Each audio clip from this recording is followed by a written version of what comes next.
Very good morning to one all present here. I welcome you to the 51st episode of Gyaniki Tech Talks on applications for power electronics and drives in the electric vehicle propulsion systems.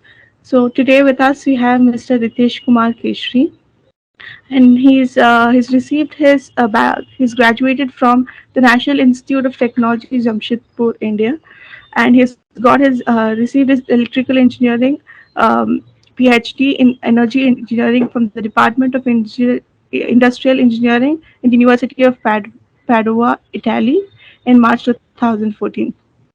His work as a professor, assistant professor in the Department of Electrical and Electronics Engineering in BET, Misra, India, as an assistant professor, and currently he's been serving as an assistant professor with Vishweshwaraya National Institute of Technology, Nagpur. So, Dr. Keshri has received a silver medal for being first in MTech Electrical in 2007, Young Researcher Fellowship from the Ministry of University of Italy in the European Union in 2010. He's received various awards for best paper presentations and for his projects that he's been doing since then. Mr. Keshi has successfully executed projects on wireless charging, temperature regulator, fast charging strategy for traction batteries, development of PM BLDC motor drive, and design of 1 kilowatt synchronous reluctance motor for light electric vehicles with research grant and projects from DST and MITI Government of India. It's a pleasure to have you with us today, sir. Um, it's, it will be great hearing you today. Thank you, Varsini. Uh, so I think I can start. Yes, you can go ahead with your presentation. So before starting, I'm just grateful to Gyaniki that you have invited me to discuss whatever I have done so far. And then before starting, I just make a request to audience that if you have any doubt, then please interrupt and then ask the question so that I should be able to make more clear. Okay, that the time allocated to me is 45.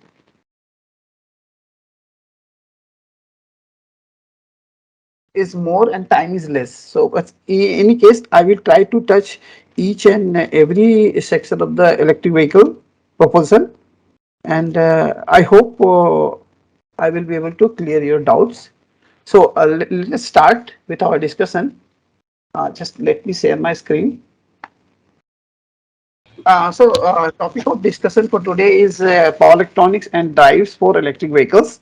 So, my main area and the what I can say that the topic of my PhD work was electric vehicle propulsion system. So, somewhat it is related.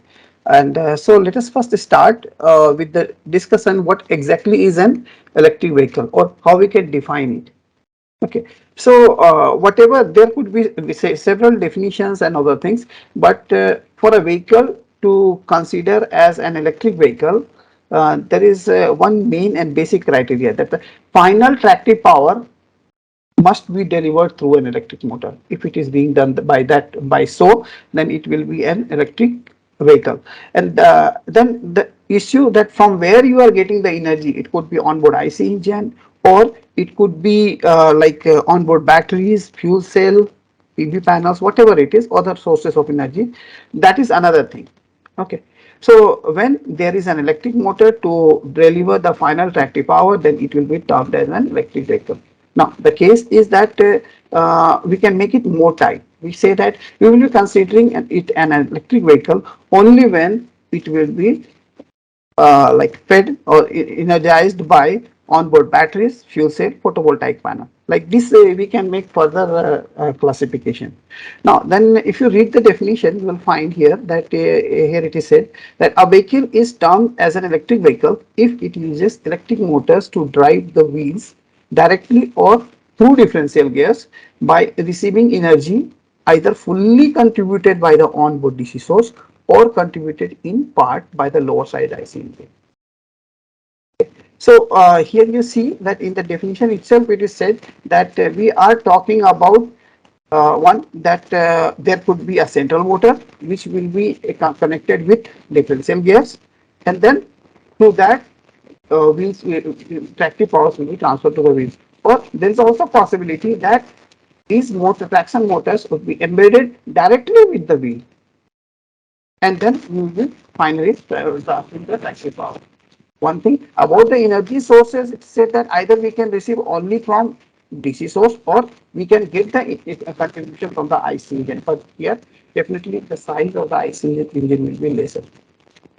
Now, the issue is that why we are going for the electric vehicle. So, simple meaning is that we know that the electrical system is having the better performance, quite better performance as compared to the mechanical system. So, the objective is basically we want to improve the performance of the vehicles, but at the same time, we want to ensure the reduction in emissions. So that's why, like, we are going for it. And the rest of the things are there. So let me go ahead with the different subsystems. So if you look into the electrification now, here almost this.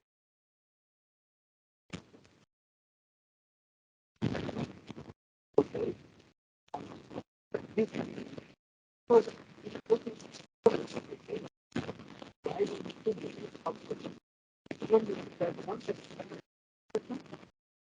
the traction system. So in traction system, you will have a traction motor, which could be a motor, and together with the voltage source inverter. But yes, if you are going to go for a DC motor, then in that case it will not be a voltage source inverter, rather it will be a DC to DC converter. So this is about the traction system.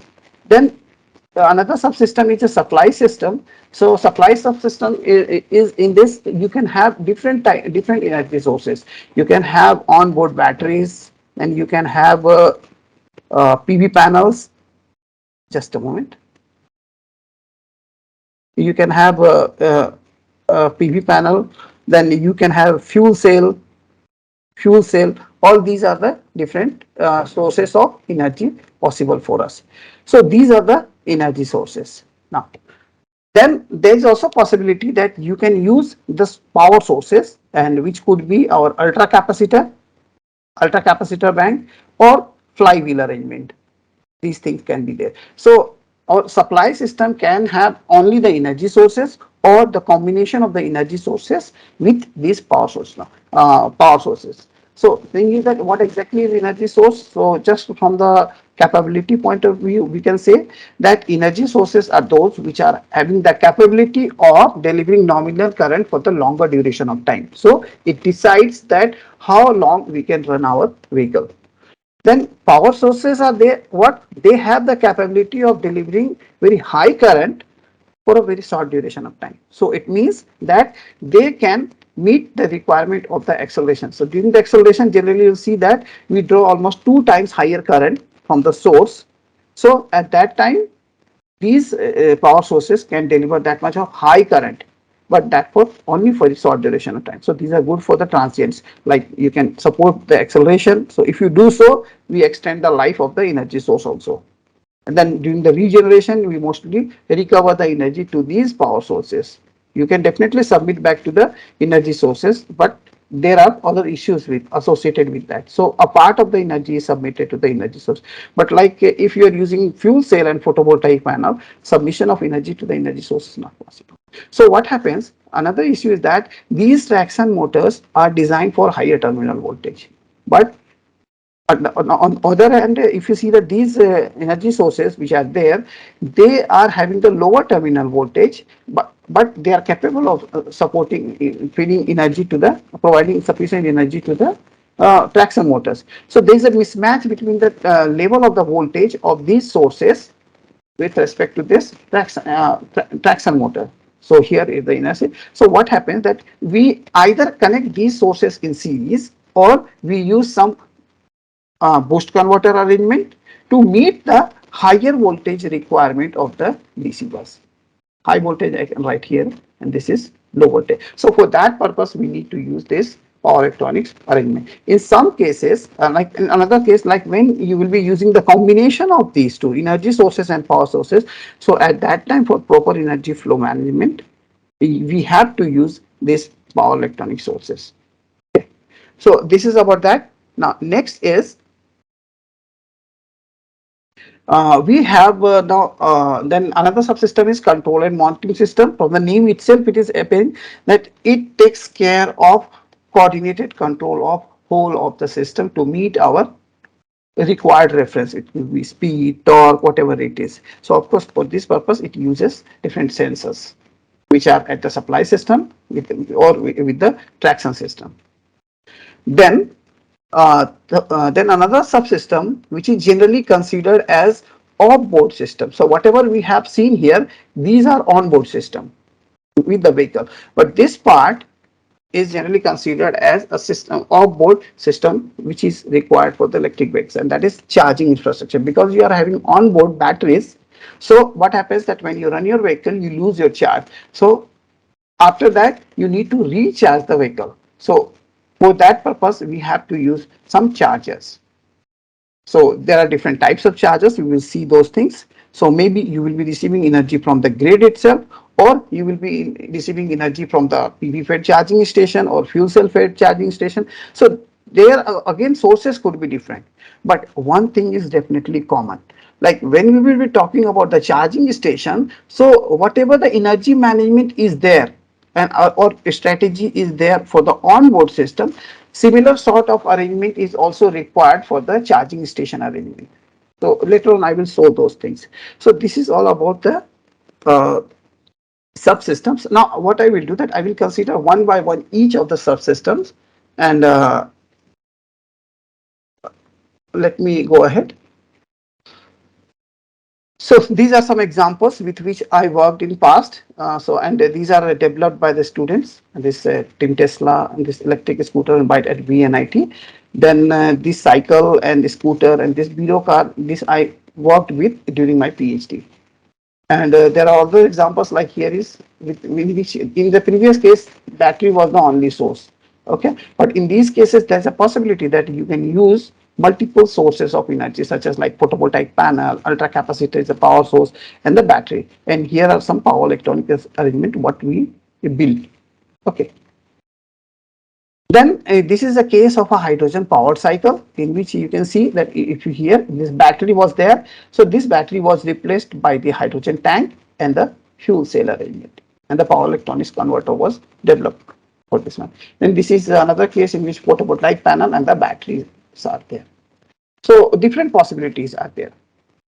Now, coming to the supply system configuration basically. So if you see that when your vehicle is being run by the battery, you will find that you don't use boost converters arrangement or anything. Rather, it will be only series connected batteries will be there. Suppose that it is a 48-volt bus system of the electric vehicle. So in that 12-volt multiplied by 4 means 48-volt will be there. So 4 number of batteries will be connected in series. It is not like that you cannot do with the 2 number of batteries. Okay, you can definitely do with the 2 number of batteries, and with the boost converter arrangement, you can boost it to the higher voltage level here, like here 48-volt. But the problem is that here in this case, to get the same performance, you will have to use the same performance as that in case of series connection, connected battery pack. Here you will have to use a battery pack of, suppose that 2 batteries are used in place of 4 batteries, 2 current series 24-volt, and then you are making 48-volt. So the AH capability will be 2 times higher. So the moment you increase the AH, the weight and the volume also increases proportionally. So we don't see any benefit with the power to weight ratio. So that's why you will find that we generally go for the with the batteries only series connected battery. Inside you can make different arrangements. That is another thing. Then where to use this boost converter arrangement? Like suppose that you have the sources like a PV panel or fuel cell. So what happens that their output characteristic varies with the input condition. So, and like in case of photovoltaic panel, we need to follow this maximum power point. So you have to use, to follow this maximum power point, you will have to use boost converter arrangement. Okay, like in the case of fuel cell, When it is loaded, the terminal voltage is lower, but it is when it is lightly loaded, terminal voltage will be higher. Okay, so but you need to maintain a particular operating point here. So you have to use to maintain that operating point. You have to use boost converter arrangement. It is not like you can connect all in series. Space problem is there definitely. Then like I explained you that when we go for the multiple sources to maintain the proper like power flow, you will have to use other converter. Suppose that like here battery or fuel cell or PV panel arrangement is there as a main source of energy, then and we are using a power source, then it must be interfaced with the DC bus through a bidirectional converter arrangement. Of course, like here in most practical case, the gain will be unity. Okay, because intention is to submit the current. But if you increase the gain, then to let's say that deliver 10 ampere and 2 times gain is there, so here you will be drawing 20 ampere of current. So generally gain is maintained at unity for such type of arrangement. But you are free to do any other gains also. Let's go ahead. Then, as I explained you that we use the multiple in sources of energy, multiple sources like energy sources and power sources. So here one plot is there. You can see that this side it is watt hour per kg, means this is the energy density, and this side it is power density. So like here you see that case of hydrogen fuel cell, it has very high energy density, means they can deliver current for you for a longer duration of time. So you can run your vehicle for longer duration, but they do not have high power density. You can see here, it is here, very less. So you cannot, if you want to accelerate, it will take some time. The constraint will be the delivery of the current from the fuel cell. At the other side, you see that you have the ultra capacitors. They have very high power density, so they can deliver you the very high current immediately. But if you want to take the current continuously for a longer duration of time, it will not be able to give. So we have the two extreme cases. So but when you mix these two sources together, you have a supply system which has operating characteristic here, capability here. So this arrangement, like here you see that when you do such a arrangement, then this supply system can give you a current which will be which will be capable to deliver you, which with which you will be able to run for a longer duration of time. And also when you are going to accelerate, it will supply that excess current easily, and then you will be able to meet the requirement of the acceleration.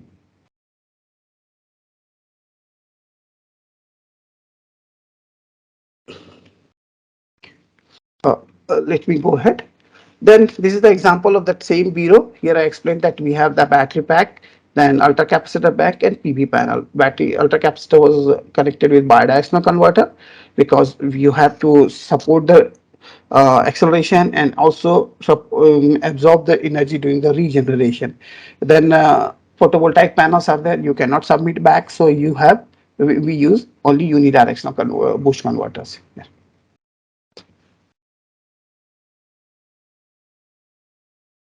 So let's go ahead. Then here is one example what we had we worked, and during the Formula Electric and Hybrid we won first prize for this Formula Electric in 2011 in Turin. Okay. So here the case is that you see that we have the battery and ultra capacitor. Now assume that we are only running with our vehicle with the battery. So what will happen when during the normal run, this is the situation, but when you want to accelerate, so what will happen? You need excess current. So because the current requirement from the load is increasing, so that excess current will be delivered by the battery itself here. Okay. Now when the load goes off, that excess current requirement goes off, that it will go down and then it will settle here. So this is also going to get down and settle. Now if you see that here, what it is appearing, this appears as a ripple in the battery. So life cycle of a battery is decided by how many number of charge and discharge cycle is there. So this is one and this is two cycles. So likewise every battery is having some fixed cycles. If you are able to finish whole of this charge discharge cycle in a month anyhow anyway, you will lose your battery. So that is basically the case. So when such type of ripple appears, such type of ripples appear, then what happens that it counts to some fraction of this charge and discharge cycle, some fraction of that one. So what we are doing, that unnecessary, just to meet the requirement of acceleration, we are affecting the life of the battery. So then what we can do, that if in place of this we use this capacitor, ultra capacitor bank to support that excess current here, then what will happen, that whatever the excess current requirement was there, we are trying to meet with the ultra capacitor. Actually this plot is for the load and this one is for the ultra capacitor.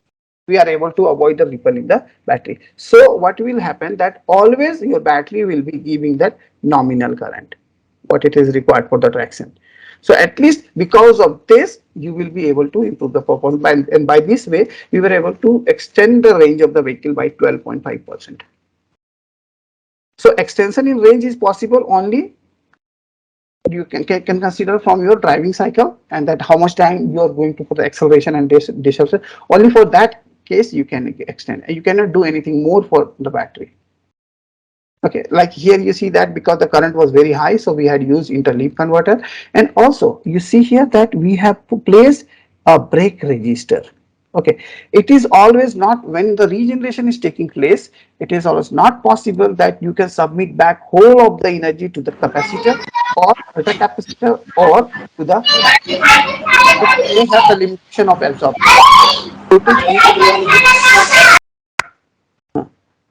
So their voltage is going to rise. So at that time, this plays a very important role. And so whatever the requirement is there, that will go, and capability of absorption they will take it, and rest should be dissipated in the brake register. Okay, so of course it is not like that you wait first for the battery or ultra capacitor and then dissipate. Everything should be simultaneously coordinated controls sort of thing should be there. Okay, a problem is that if this brake register is not designed properly, then what is going to happen? If let's say this is undersized, first this is going to get damaged, it will burn.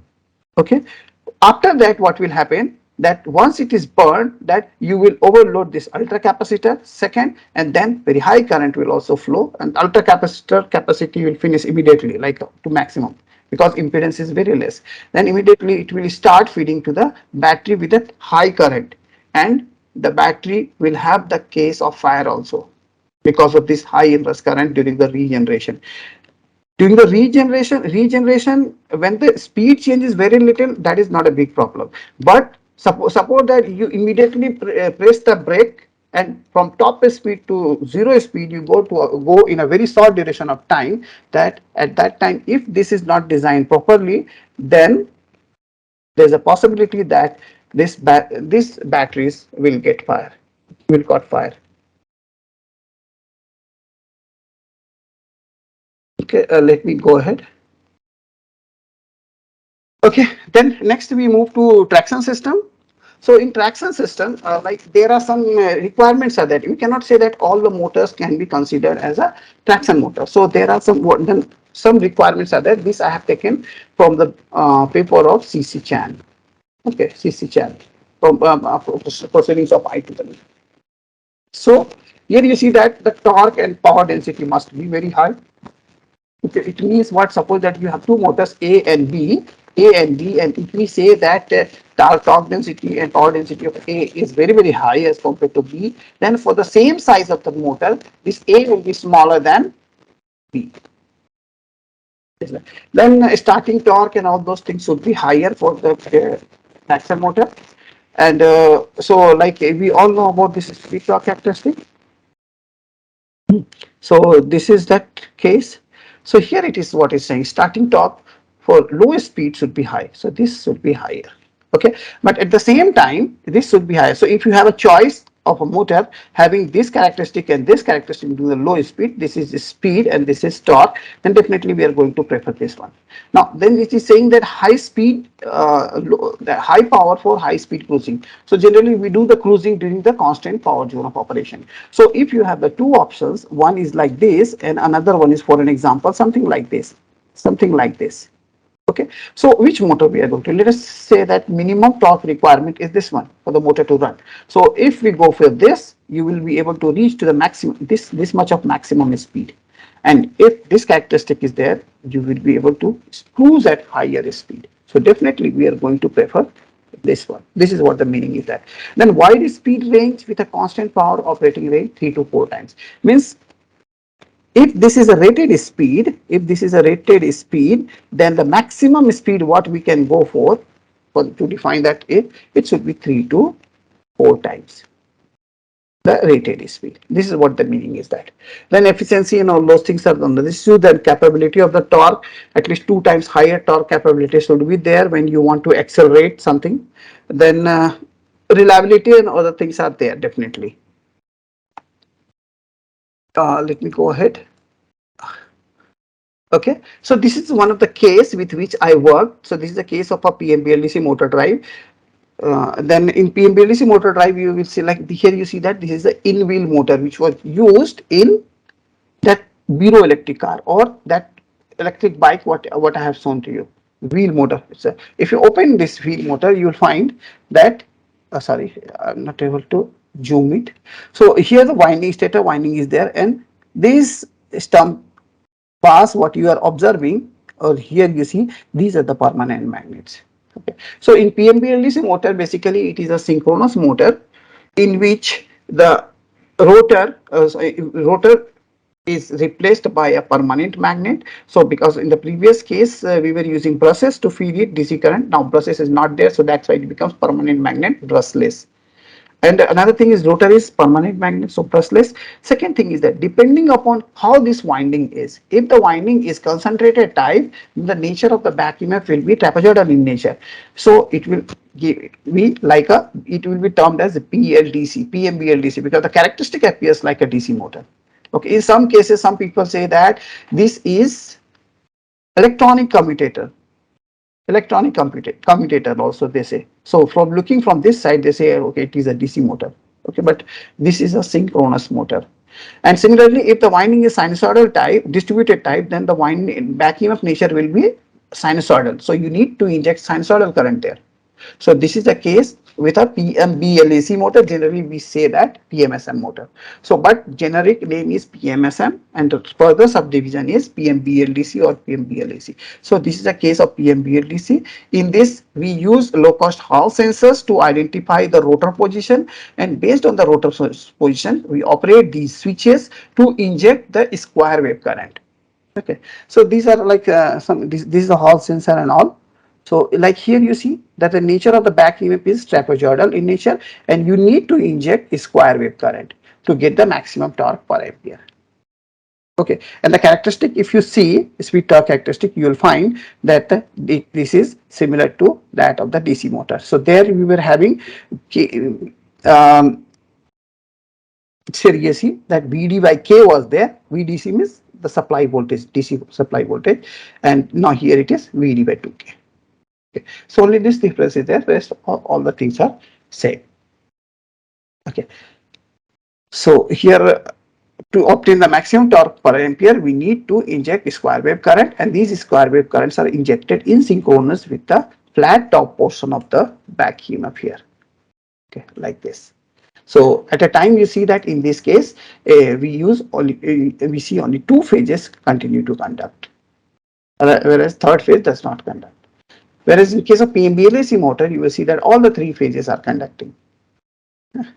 And then, so what is the issue? Then here you see that here, wherever the, now here just I try to explain that how to inject the square wave current uh, into the motor, okay, through voltage source inverter. So first we know that this is the back EMF, and the information of the rotor position we are getting from the Hall sensor. So Hall sensor are high and low, but exactly this is not the case. Okay, this is after the edge detection circuits. Okay, and we get a flat. Otherwise, the nature is something like this. This nature of the back EMF is something like this, something like this, something like this in practice. So we put the comparator and then we make this like this one. So the characteristic here it is good to observe is that Wherever this flat portion of the phase back EMF A starts, this also starts, and this continue up till the negative flat portion of this trapezoidal back EMF start here. So it continues from here to here, like this one. And because all the three Hall sensors are 120-degree raised in electrical space, so you see that the next vacuum is this HB. This starts where the positive flat portion of EB starts vacuum, and it ends where the negative flat portion starts. So likewise for Hall C is there. So if you see that they have the combination, 6 different distinct combinations are possible. So these 6 distinct combinations, such as like here, this Hall A is high, Hall B is low, and Hall C is high. So 101. So this is called one of the Hall state. Similarly here 100 is there. So this is called another Hall state. So likewise there are 6 Hall states. So these Hall sensors helps us in identifying where the rotor is. So like here when we are into 101, so we know that the 100 starts, so we have to inject the square wave current until this 100 is there. Okay, and so this operation is similar to 120-degree mode of operation of the voltage source inverter. So here you see that you have the Hall states. So the two switches 6 and 1 are conducting.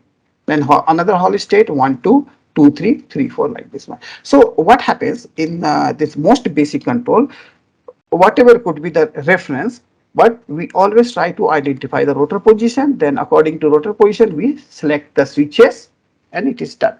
Now, depending upon your control, let us consider that we consider a very basic controller in which we set some reference and we have the speed feedback. And how we are getting the speed feedback? We have the information of H, A, B, and C. So from this information, it is possible that you can get to know that what is the speed, motor speed, and what is the angular position. But we are not interested in angular position. So speed you can definitely calculate. Okay, the speed you can definitely calculate. So that will be your feedback. Then you can have some PI controller and then limiter, and then you will be having the delta difference, and then minus plus, make a comparison with the carrier signal, and then here you have the modulations. So these modulations are pulses are ended with, you decide what switch you want. If you decided all the upper switches should be modulated when their turn call, so you start modulation these switches. So like this one. So wherever their turn will come, so by this way it is possible that you can achieve variable speed operation here, because now the voltage will be delta VD, which is appearing across the motor terminal. Okay, and so in this case you can control the motor. So this is speed reference. So when you will be seeing like this and observe the current, you will find a huge pulsation here. Okay, like you can see in the oscilloscope. But yes, if you do in another way, like here current reference will be there, phase current and DC, with respect to DC link current control, like this one, you will see the current is something like this. So this is a way, just by looking into the current waveform, you can identify which type of control is there, like this. So let me go ahead.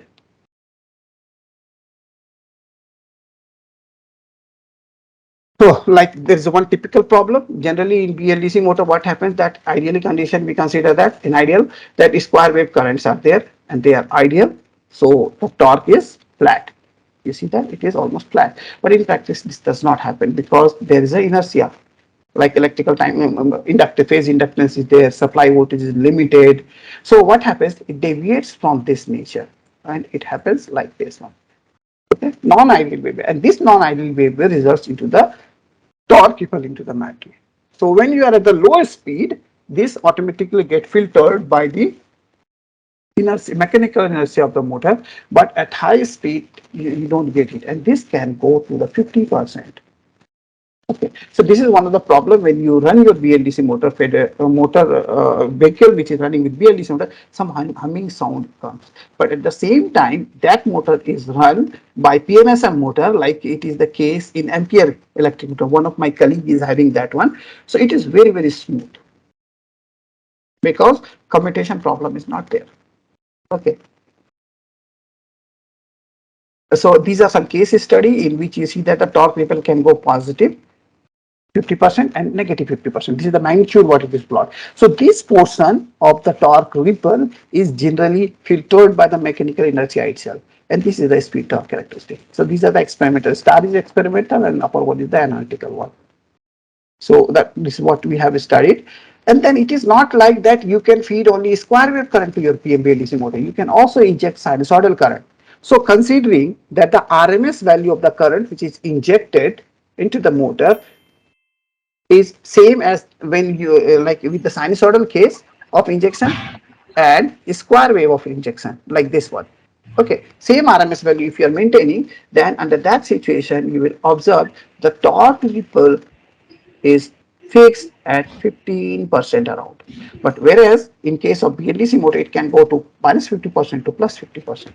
And also in this case, it is possible to get that torque 5% higher for the same RMS value or same losses you can consider. So, and this is the evaluation of that torque, speed torque characteristic. You see that this is with the square wave current and this is with the sinusoidal current injection. Yes, operation point of view, for low speed, you run with the sinusoidal one, and for higher speed, like madam EV, చెప్పండి. you can go with this, good morning madam చెప్పండి. you can go with the square wave current, and again you can move to the sinusoidal one. అవును In అవును. this case, you will have quite lower torque ripple into the motor. Then DC link current control, as I explained you that reference will be DC link current reference. Why? Because at a time only two phases are conducting. So whatever the DC link current will come, it will go to, so one phase current is coming and then it is going from another phase. So and same will be the DC link current. So if indirectly control the DC link current means that control the DC link current, indirectly you will be controlling the phase current. Okay, so this is the situation, and then you just generate the delta reference from the Hall state. You know the switches, you modulate the selected switches, and then operate your converter. So this is what the DC link current control is there. Then another one is that you can also control the phase currents directly, not indirectly, directly. So in this you need to have three PI controllers. So but the problem is that in this case you need to know what is the continuous rotor, means you need to have the information of the continuous rotor position. So increasing the cost also, first thing. Okay, some or computational burden on the microcontroller. So this is the possible, but the benefit what you see that this gives you good performance during the low speed operation, but for the high speed operation, the performance will be same as that of the DC link current. Right. Then next, I think I have some time, so we can go for the battery charging. So in battery charging, basically, this is basically a process of submission of charge to a battery by forcing current into it. Means you are forcing by applying higher voltage to the battery, and so this is basically a process of uh, charging of a battery. Then what exactly is the fast charging? So generally, if you see the cap battery, then its capacity is defined in ampere hour. In some cases, we also define in uh, kilowatt hour also. Watt hour also we say. How much watt hour is there? So if you have AH multiplied with the terminal voltage of the battery, it will be watt hour of that one. Okay. So this is a simple case, but let's say that this ampere hour is there. So ampere hour means let's say that a battery is of 100 ampere hour. So the 10 ampere, the 100 is C, and so 10 ampere, there is C by 10 is 10 ampere. So if you are charging it with the 10 ampere, it will be considered as a normal charge. And if you inject any current which is more than this 10 ampere, then that will be considered as a fast charging. Of course, like at what rate you can give 20 ampere 2 times faster, 30 ampere 3 times faster, 100 ampere 10 times faster. Okay, so if suppose that 100 Ah battery is there, and if you're injecting with the C by 10, then it will take 10 hours for you to charge the battery. And if you inject with the 2 C by 10, it will take 5 hours. 3 C by 10, okay, 1 2 3 C by 10. So accordingly the time will reduce. Let's say 10 C by 10, so it will charge in 1 hour. So this 1 2 3 10 4 5 6 10, this is called degree of fastness, how fast your charger is. Then let's go ahead. Then there are this is some basic layout of a charger charging arrangement I have made. Like here is a case in which you are receiving energy from a microgrid. From there you are getting single phase supply. Okay, single, you can get also three phase supply depending upon the power level for a conductor. So single phase supply, then you need to maintain power factor correction, so it will be there. We can have a 400 DC volt DC bus, then a buck converter, and then this buck converter will be current controlled or miss CC current control or voltage control depending upon the requirement, and finally you inject the current. So it is not necessary that you always use a boost PFC rectifier. It is possible that you can mix these two. So, and you can use buck PFC rectifier also. So this is a case of uh, a buck converter arrangement. Sorry, conductive charger. Then this is like a prototype of 1.5 kilowatt charger what we have made in our lab under a project from DST. Okay. And so all these different conversion stages are there. You can see that PFC rectifier is there, that filter capacitors are there, then buck converter for to charge the issues are here. You see that these inductors are very bulky. So there are scope to reduce the size with the help of the planar magnetics also. You can do those things. So for that also we are working. Then there's another case of charger in which like we do not use the wire to direct connection between the source and the onboard battery, rather it is air is in between. They are isolated here, separated. So here you see that a layout of a wireless charger is the same arrangement. So here you see the three phase supply is there, single phase of three supply, then PFC rectification. Then after that we use H bridging water, compensation, and then transmitting and coil, and then there is another coil is receiving one. So this whole portion is on board with the vehicle. So and then you have compensation, high frequency rectification, and again the same buck converter. In some cases we don't use even buck converter. Okay, so with a high frequency rectifier and filter capacitor, and then you connect with a battery. So this is a layout of a wireless charger. Now there will be like the operating frequency of this wireless charger is 85 kilohertz. We have to operate to 85 kilohertz, and and the standard is 85 to 90 kilohertz. We can operate it. Why we are going for higher frequency? Because you have the mutual inductance in between that is very low. So omega m 2 pi f m, omega xm is there. So if you keep the frequency high, then you will be able to improve the mutual coupling. That's why we need to go for that. Then these compensation are also there to overcome that very weak or support this very weak mutual inductance. And here H bridge is there, which inject the square wave current into the power system. So one layout here we see that what we have developed in our lab. So this is what we are developing. We developed one 576 watt wireless charger with a delivery of 12 ampere current. Then we are developing 1.5 kilowatt and 5 kilowatt wireless charger. That's the project from my team. So in that our intention is to deliver 30 ampere of current at 48 volt and 100 ampere of current at 48 volt to the. So these development power electronics arrangement are there for the wireless charger what we have made here. So here coil arrangement, then thermal evaluations are there. Then we carried out some ANSYS core simulation. Basically ANSYS core simulation really helps us because always you cannot change the hardware. But yes, this coil, once coil design is done in FEM, then with the core simulation you can try to evaluate different strategies, different arrangement of the coil system, all these things you can do. So this is a case study in which you are receiving 230 volt 50 hertz supply. You see that then this coil is buried into the ground and this coil is with a elixir.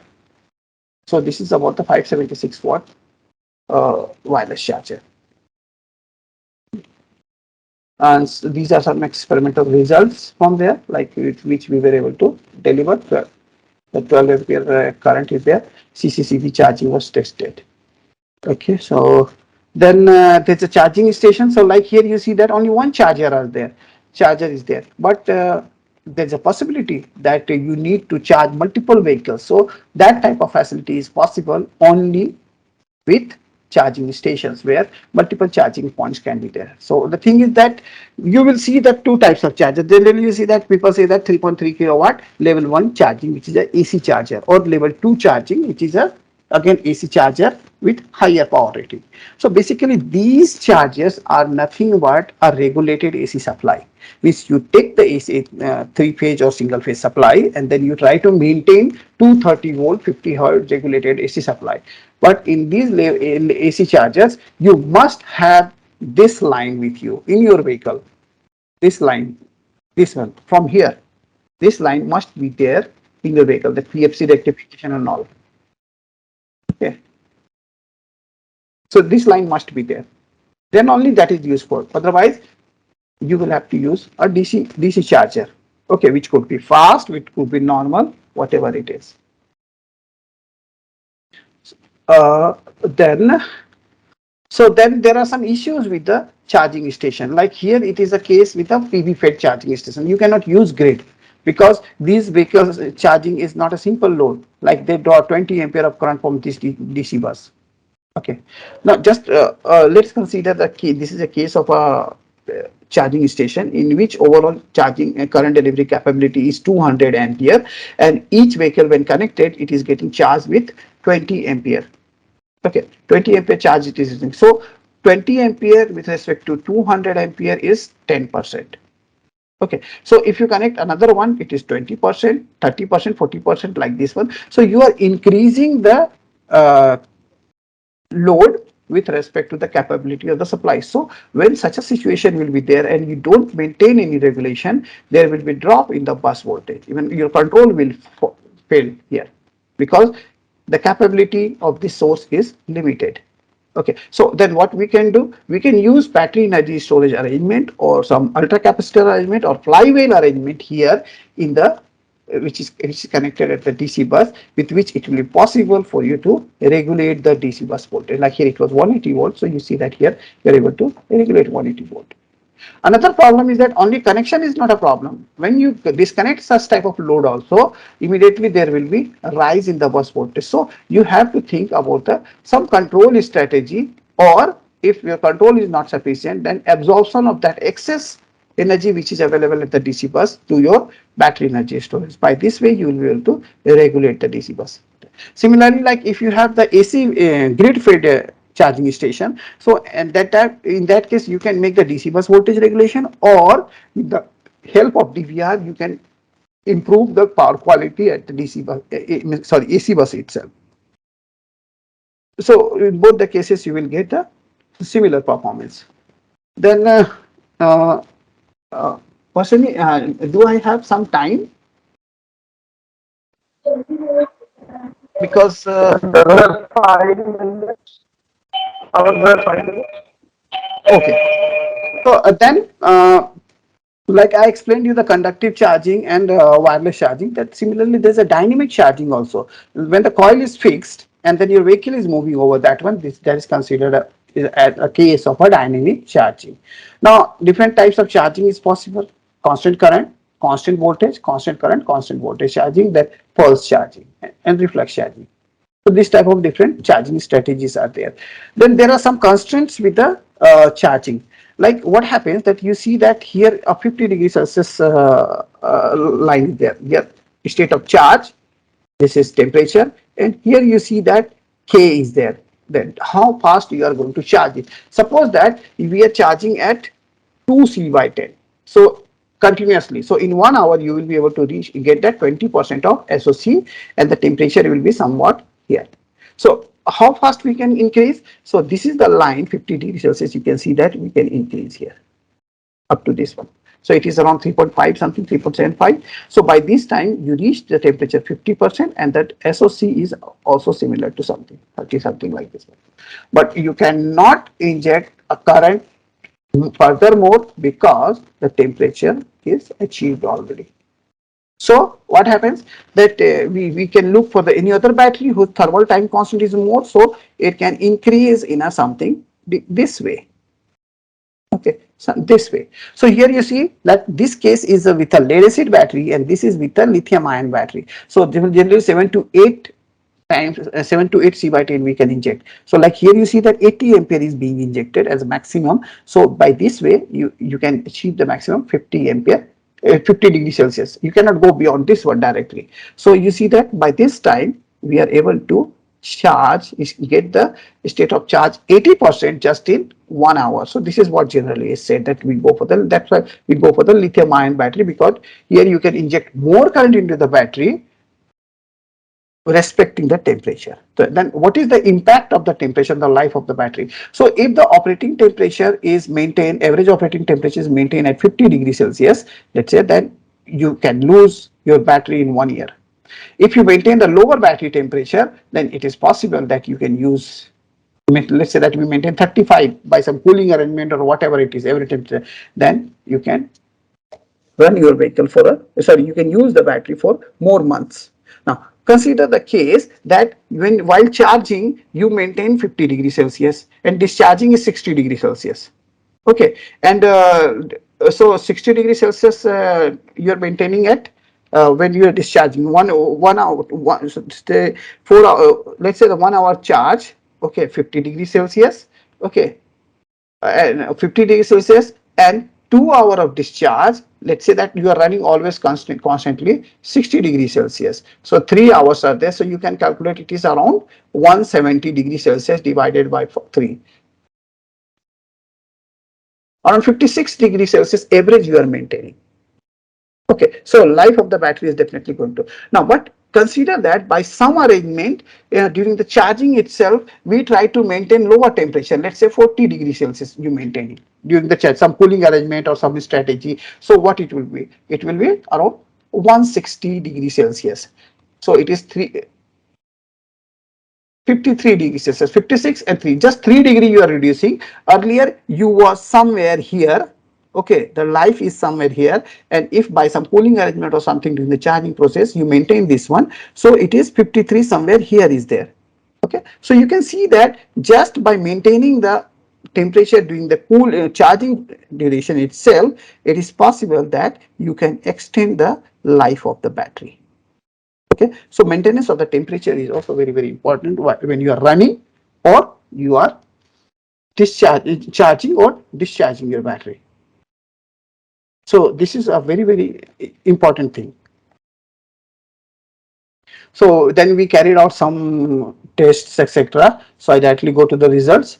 Then we found that with our strategy in which like we tried to regulate the temperature, and to different like 28, 31, 34, 30, like this one. So we were able to charge even the lead acid battery in 4 hours in place of 9 hours. Okay, and then benefits, whatever the strategy could be, the charging, let us consider that all the batteries reach to the same SOC level at the same time. Okay, then one is CCCB charging, another one is temperature regulation you are maintaining. So in one case you will see that you go to 53 degrees Celsius operation, and in another case when you are ensuring temperature regulation you are operating at 37 degrees Celsius. So just from the plot itself you can see 53 degrees Celsius, 53 degrees Celsius and 37 degrees Celsius. How much is the difference in the life? 37 means here, okay, 53 means here. So you are able to improve the life of the battery by any of the temperature regulation strategy.